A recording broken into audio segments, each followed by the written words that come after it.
بسم اللہ الرحمن الرحیم۔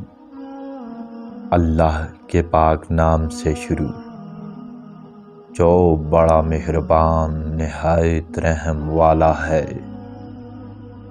حضرت امام علی علیہ السلام کا فرمان عالی شان ہے کہ کیا کوئی ایسا شخص نہیں جو اپنی موت کے وقت سے پہلے خواب غفلت سے بیدار ہو جائے،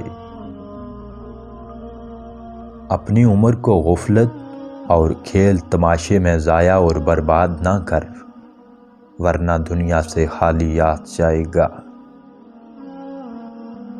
جس شخص پر غفلت غالب آ جاتی ہے اس کا دل مردہ ہو جاتا ہے۔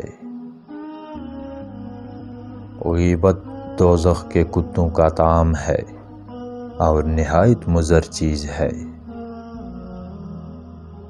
غیبت سننے والا گناہ کرنے والے کا شریک کار ہوتا ہے۔ غیبت سننے والا گویا ایک غیبت کرنے والا ہے۔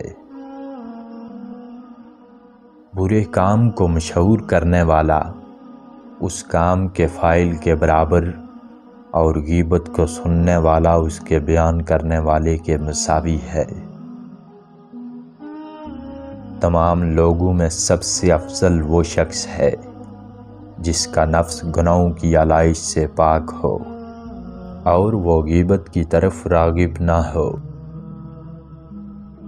جو شخص دوسروں کی باتیں تیرے پاس بیان کرتا ہے تو وہ تیری باتیں دوسروں کے پاس ضرور بیان کرتا ہے، اور جو شخص تجھے یہ بات بتلاتا ہے کہ فلاں شخص نے تجھے گالیاں دی ہیں تو وہ خود تجھے گالیاں سناتا ہے۔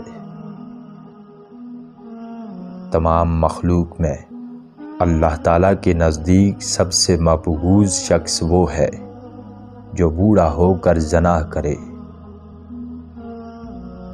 جس پر غضب اور شہوت غالب آ جائے اسے عقل مند شمار نہ کر۔ غضب ایک بھڑکتی آگ ہے، جو شخص اسے پی جائے وہ آگ کو بجھا دیتا ہے، اور جو اسے بجھا دے وہ خود جل جاتا ہے۔ بڑھاپے سے پہلے جوانی کے زمانے میں اور بیماری سے پہلے صحت و تندرستی کے وقت عمل کرنے میں جلدی کر۔ جو شخص بات بات پر طیش میں آ جاتا ہے لوگ اس سے ملول ہو جاتے ہیں۔ جو شخص اپنے غصے کو پی جاتا ہے اس کا حلم کمال کو پہنچ جاتا ہے۔ غصے کے وقت اس کو پی جا اور زور دولت کے ہوتے ہوئے بھی لوگوں کی زیادتی و ظلم سے درگزر کر کہ آخرت میں بہتری حاصل ہو۔ جلدی میں جو غصہ آئے اس کو بردباری سے مٹاؤ اور اپنی جہالت و نادانی کو علم سے چھپاؤ۔ غصے کی حالت میں اپنے زور اور قوت کو روکے رہ یہاں تک کہ غضب ٹھہر جائے اور عقل لوٹ آئے۔